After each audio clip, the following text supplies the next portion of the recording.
வணக்கம் நண்பர்களே, நான் ஒரு 1/2 கிலோ கஸ்தூரி மஞ்சள் வாங்கிட்டு வந்திருக்கேன். வாங்கிட்டு வந்து நல்லா அதை வெயிலில் காய வச்சு நல்லா ஒரு பேப்பர் போட்டு அதில் கல் வச்சு நல்லா நெசுக்கி தூள் தூளாக நெசுக்கி எடுத்துக்கிட்டோம்.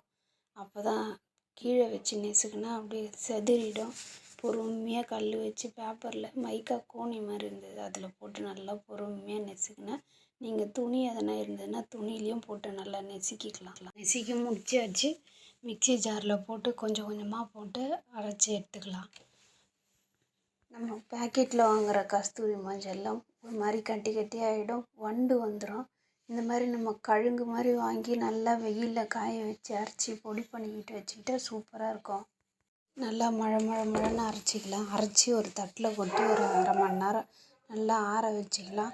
ஆற வச்சு ஒரு பெரிய பாட்டிலில் போட்டு மூடி வச்சுக்கலாம். குளிக்கும்போது பாத்ரூமில் ஒரு சின்ன பாட்டிலில் போட்டு பாத்ரூமில் ஒரு ஸ்பூன் போட்டு வச்சுட்டா தேவையான போது கொஞ்சம் கொஞ்சம் எடுத்துக்கலாம்.